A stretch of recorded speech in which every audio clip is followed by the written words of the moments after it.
বন্ধুরা মৈনাক চলে এলাম নতুন একটা ভিডিওতে। আজকের এই ভিডিওতে রিভিউ করব কাকাবাবু 4 অর্থাৎ বিজয়নগরের হিরে। এই ছবিটাকে নিয়ে আমি অলরেডি বিজয়নগরের হিরে এই দেখো হুডিটা পরেই ভিডিওটা করছি, যেহেতু বুমবাদার ভিডিও হুডিটা পরেই ভিডিওটা করছি এবং এটা পরে আমি সিনেমা হলে গিয়েছিলাম। জাস্ট নাও আমি বাড়ি ঢুকলাম। কেমন লাগলো বিজয়নগরের হিরে সেটা নিয়ে কথা হবে।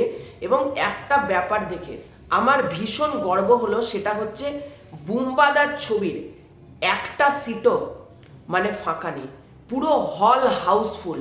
মানে এরকম জিনিস সিরিয়াসলি বলছি বাংলাতে লাস্ট খুব কম ছবির ক্ষেত্রে দেখেছি। যারা দেবী চৌধুরানীর সময় প্রশ্ন তুলেছিল যে বুমবাদার ছবি তো হাউসফুল দিতে পারে না, তারা আজকে দেখুক। আমি বহরমপুর সিলভার স্ক্রিনে দেখতে গিয়েছিলাম, পুরো হাউসফুল, মানে একটা ফাঁকা সিট পড়ে নেই এমন অবস্থা, এবং বুমবাদা কাঁপিয়ে দিয়েছে। তো সবার ফার্স্টে তোমাদেরকে অনুরোধ করব, যারা চ্যানেলে প্রথমবার চ্যানেলটাকে সাবস্ক্রাইব করে দাও। তোমাদের যদি ভিডিওটা ভালো লাগে ভিডিওতে একটা লাইক করো, কমেন্ট করো। কাকাবাবু 4 অর্থাৎ বিজয়নগরের হিরে, এই ছবিটার পরিচালক হচ্ছেন চন্দ্রাশিস রায় এবং এই ছবিতে আমরা মুখ্য ভূমিকাতে দেখতে পাচ্ছি প্রসেনজিৎ চ্যাটার্জি, আরিয়ান, এছাড়াও পুষান দাশগুপ্ত, সত্যম ভট্টাচার্য, শ্রেয়া ভট্টাচার্য, অনুজয়কে এবং তার পাশাপাশি রাজনন্দিনী পালকে। এই ছবিটার ভালো দিক খারাপ দিক নিয়ে আজকের এই ভিডিওতে আলোচনা হবে। মূলত ভালো দিক নিয়ে আজকের এই ভিডিওতে আলোচনা করব আমি।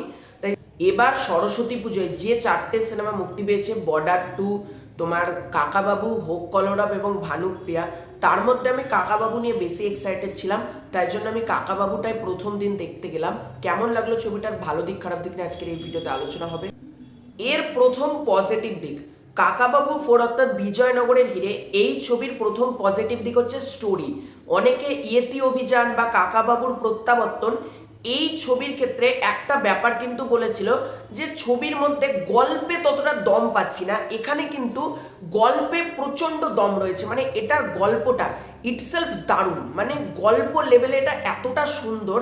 এবং ডিরেক্টর চন্দ্রাশিস রায়, তার প্রশংসা করতেই হবে। দেখো সৃজিতের কাকাবাবু আমরা একভাবে দেখেছি, চন্দ্রাশিস রায় যেভাবে প্রেজেন্ট করেছে বুমবাদাকে অ্যাজ কাকাবাবু, দারুণ লাগছে। এবং এই কাকাবাবুটা আমি নিশ্চিত ছোট বাচ্চা থেকে বড় সবার ভালো লাগবে। এবং যেহেতু আমাদের হল হাউসফুল ছিল, অনেক বয়স্ক মানুষও দেখতে গেছে কাকাবাবু এবং অনেক ছোট বাচ্চারাও দেখতে গেছে। তারা রীতিমতো মজা পাচ্ছে। এক একটা ডায়লগ যেমন বলছে বুমবাদাকে পুষান দাশগুপ্তর ক্যারেক্টারটা, অর্থাৎ জোজো বলছে কাকাবাবু গোসাপ, বলছে ওটা গোসাপ না ওটা কুমির। হল গোটা হাসছে।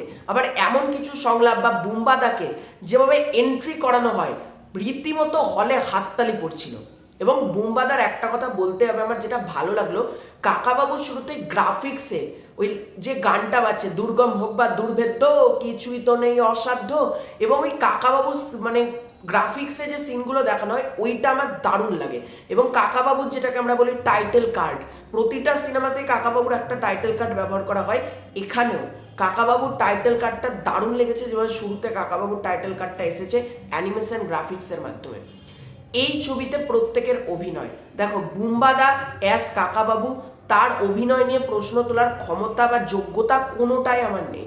শুধু এটুকু বলবো, বুমবাদা তুমি কাঁপিয়ে দিয়েছো গুরু, আবার কাকাবাবু হিসেবে একবার এসো। আমি বলছি আবার এসো, মানে তোমার কাছে রিকোয়েস্ট, মানে তোমার হাউসের লোক যদি আমার কেউ ভিডিওটা দেখে, মানে বুমবাদাকে আমরা আবারও কাকাবাবু হিসেবে দেখতে চাই, এটাই বলবো।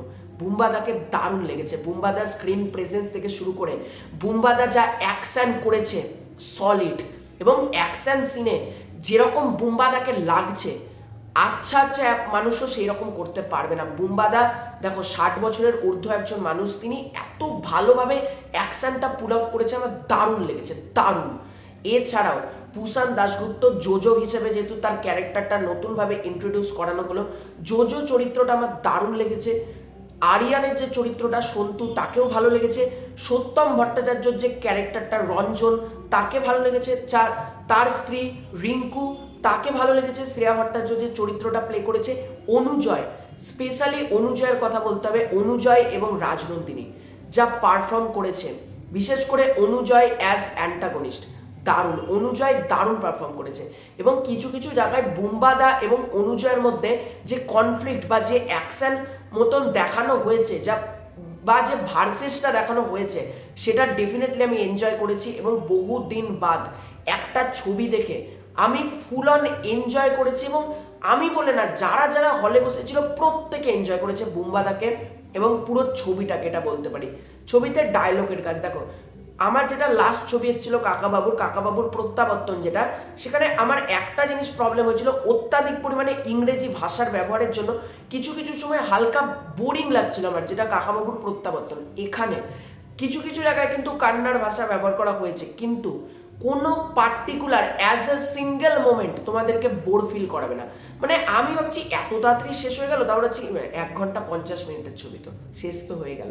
যাই হোক, মানে কোনো সিঙ্গেল মোমেন্ট তোমাকে বোর করাবে না, এত সুন্দর এবং স্ক্রিন প্লে লেভেলে দারুণভাবে কিন্তু, মানে স্ক্রিন প্লের কাজ দুর্দান্ত, কালার গ্রেডিং এর কাজ খুব সুন্দর। যাত্রা শুভ হোক, এই গানটাকে ছবিতে যেভাবে প্লেস করা হয়েছে সেটা কিন্তু ডেফিনেটলি ভালো।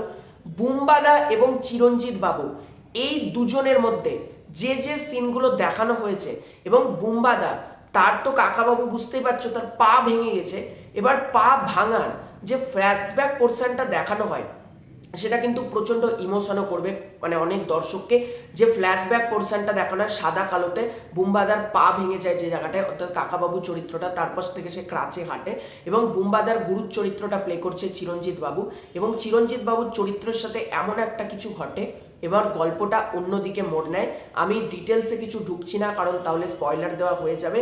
বুম্বাদার গুরুর চরিত্র চিরঞ্জিত বাবু, তার সাথে এমন একটা জিনিস ঘটে, এবং গল্পটা যেভাবে টুইস্টটা দেয়, এবং সেকেন্ড ধাপে যা টুইস্ট রয়েছে দারুণ, এবং যেভাবে বিজয়নগরের ঘিরে দ্য হেন্স এগ, মানে জোজোর চরিত্র বলছে মুরগির ডিম, মানে যেভাবে খোঁজা হয় বিজয়নগরের ঘিরে, সেটা ডেফিনেটলি ভালো লাগলো। এবং লাস্টের ক্লাইম্যাক্সটা দুর্দান্ত।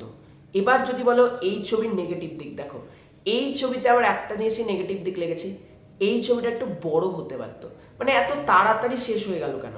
আমি তো দেখছিলাম, এনজয় করছিলাম, এত তাড়াতাড়ি শেষ হয়ে গেল, মানে লিটারালি খুব তাড়াতাড়ি কিন্তু ছবিটা শেষ হয়ে গেল, আমরা বলতে পারি খুব তাড়াতাড়ি ছবিটা শেষ হয়ে গেল। একটু যদি বড় হতো, মানে আমি কথার কথা বলছি 2 ঘন্টা 10 মিনিট বা 2 ঘন্টা 15 মিনিট হলে আরেকটু বেটার হতো ছবিটা, কারণ কিছু কিছু জায়গায় আরেকটু ক্যারেক্টার বিল্ড আপ যদি একটু ধরে ধরে এস্টাবলিশ করা যেত, সেটা আমার মনে হয়েছে।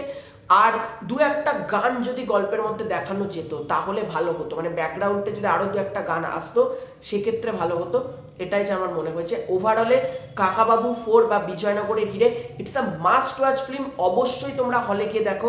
তো এটাই ছিল আজকের ভিডিও। তোমাদের কার কার বিজয়নগরের ঘিরে কেমন লেগেছে কমেন্ট করে জানিও। খুব শীঘ্র দেখা হচ্ছে নতুন কোনো ভিডিওতে, ততক্ষণের জন্য বাই বাই।